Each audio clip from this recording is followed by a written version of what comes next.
কোম্পানিতে যারা চাকরি করে তাদেরকে আমরা বলি কি people is a asset, right, হ্যাঁ? নো, অনলি গুড পিপল আর অ্যাসেট, এক্স্যাক্টলি। রেস্ট আর লায়াবিলিটিস। শুধুমাত্র ভালো এমপ্লয়িরা কোম্পানির অ্যাসেট, বাকিরা কোম্পানির বোঝা। এবং অধিকাংশ কোম্পানিতে বোঝার সংখ্যা বেশি। মানুষ কোয়ালিটি দিয়ে এগোতে চায় না, লয়ালিটি দিয়ে এগোতে চায়। এটা আমাদের দেশে একটা বড় সমস্যা, তেলবাজি করা। এবং দুর্ভাগ্যজনক হলেও সত্য, মালিকেরা মুখে যত কথাই বলুক কোয়ালিটি কোয়ালিটি কোয়ালিটি বলে ফেনা তুলে ফেলেন, শেষমেশ কিন্তু উনি লয়ালিটির দিকেই ফোকাস করেন। ঝুঁকে পড়ে। মানে মনে করেন যে আমার নিজের লোক ছাড়া এই ব্যবসা চালানো যাবে না, ঠিক আছে? কিন্তু পৃথিবীতে যে ব্যবসাগুলো শত বছর টিকে ছিল বা আছে সারা পৃথিবী জুড়ে, এমন ব্যবসার সংখ্যা কিন্তু খুব কম। ভালো করে বোঝেন, প্রতিদিনই কেউ না কেউ ট্রেড লাইসেন্স করছে, কোম্পানি খুলছে, পৃথিবী জুড়ে লক্ষ কোটি কোম্পানি দাঁড়িয়ে যাচ্ছে, কেউ সফল হচ্ছে, কেউ হারিয়ে যাচ্ছে, রাইট? কিন্তু 100 বছর টিকে আছে এমন কোম্পানির সংখ্যা একদম হাতে গোনা। এই কোম্পানিগুলো কিন্তু ব্যবসাকে শুধু মালিক যিনি শুরু করেছিলেন তার নিয়ন্ত্রণে রাখেন নাই। আমি একদম ক্লিয়ারলি বলি, কোনো মালিক যদি তার ব্যবসা তার নিজের ছেলের হাতে বুঝিয়ে দিয়ে দিতে চায়, সর্বোচ্চ টিকবে 50 বছর। লিখে নিতে পারেন। যদি আপনি চান বা কোনো উদ্যোক্তা চায় বা কোনো শিল্পপতি চায় যে আমি যে সাম্রাজ্য গড়ে তুলেছি কষ্ট করে তিল করে, এটাকে আমি চাই আমার মরণের পরে ওই কোম্পানি আরও বড় হোক, আরও বড় দায়িত্ব পালন করুক, আরও মানুষের জীবিকা নির্বাহের উসিলা হোক, আরও মানুষকে সেবা প্রদান করুক, তাহলে তাকে পেশাজীবীদের হাতেই ছেড়ে দিতে হবে। যেগুলোকে এখন আমরা মাল্টিন্যাশনাল কোম্পানি মনে করি, বহুজাতিক কোম্পানি বলি, এগুলার কেউ নাকি একসময় মালিক ছিল, রাইট, কেউ নাকি এই কোম্পানিগুলো শুরু করছে, কিন্তু একটা পর্যায়ে কিন্তু মালিকানা নিজেদের নিয়ন্ত্রণে রাখে নাই, যোগ্য লোকের হাতে ছেড়ে দিয়েছে।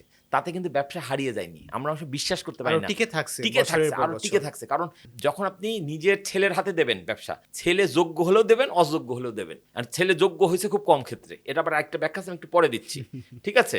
কিন্তু আপনি পেশাজীবীদের হাতে দেবেন, ও তো নিজের যোগ্যতা প্রমাণ করে ওই জায়গায় টিকে থাকবে। এর মধ্যে কিছুটা হলো কোয়ালিটি থাকে। কোয়ালিটি পিপুলের হাতে যদি আপনি ব্যবসা দায়িত্ব দিতে পারেন, ওনারশিপ ছাড়তে পারেন, তাহলে আপনার ব্যবসা অনেক দূর যাবে। আর যদি আপনি লয়্যালটি পিপুলের হাতে দিতে চান, লয়াল পিপুলের হাতে, তাহলে একটা পর্যায়ের পর সেটা থমকে যেতে বাধ্য।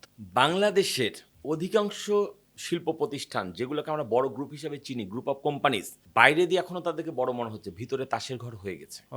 ভিতরে তাসের ঘর হয়ে গেছে। এটারও আমি একটা মানে বাস্তবসম্মত আপনাকে ব্যাখ্যা বা লজিক দিতে পারি।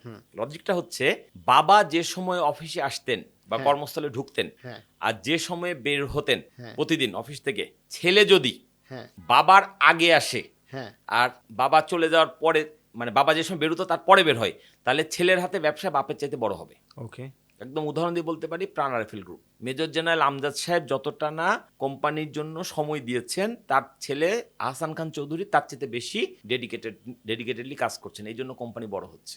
ওকে, ক্লিয়ার?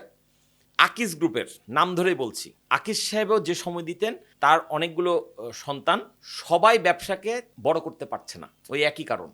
কোনো ছেলে বাবার ব্যবসা যেটুকু পেয়েছে তার চাইতে বড় করতে পেরেছে, কারণ বাবার চাইতে বেশি ব্যবসায় মনোযোগ দিয়েছে। আবার কোনো ছেলের ব্যবসা এখনো অনেক বড়, যেহেতু বিশাল সাম্রাজ্য, বোঝা যাচ্ছে না, কিন্তু আলটিমেটলি ব্যবসাটা ছোট হয়ে যাচ্ছে, সংকুচিত হয়ে যাচ্ছে, যেটা টের পেতে হয় তারও 50 বছর লাগবে বা 20 বছর লাগবে। কারণ যে জিনিসটা, যে পাহাড়ে উঠতে আপনার যত বেশি সময় লাগবে, সে পাহাড় থেকে নামতে আপনার তত বেশি সময় লাগবে। আর যে পাহাড়ে আপনি হুট করে উঠে পড়বেন, সে পাহাড় থেকে আপনি ধপাস করে পড়েও যাবেন। ঠিক আছে, আমি 2টা উদাহরণ দিলাম, ভালো উদাহরণ দিলাম, আর খারাপগুলোর নাম বলবো না। কিন্তু আমরা আরো যে কোম্পানিগুলো চিনি, হ্যাঁ, আরেকটা কোম্পানি বলা যেতে পারে আবুল খায়ের গ্রুপ। আবুল সাহেব তো অনেক আগেই, মানে অকালেই বলবো, হঠাৎ করে মারা গিয়েছিলেন।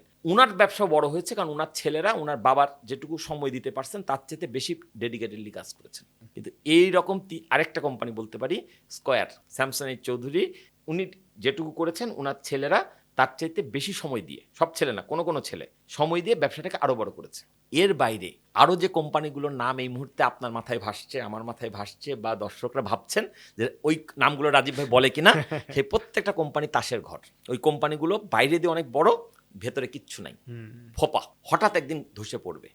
এবং সেটার ইন্ডিকেশন কি? ইন্ডিকেশন হচ্ছে ওই বাবা, মানে ফার্স্ট জেনারেশন যে সময়টুকু অফিসে থাকতো, এখন যে ছেলে বা নাতিদের হাতে কারো অফিস, তার চাইতে কম সময় থাকে। আপনি ব্যবসা যার, তার থেকে কম সময় দেবেন, ব্যবসা ছোট হবে, তার থেকে বেশি সময় দেবেন, ব্যবসা বড় হবে। একদম সিম্পল লজিক, আপনি মিলাই দেখেন, এই লজিকে চলছে।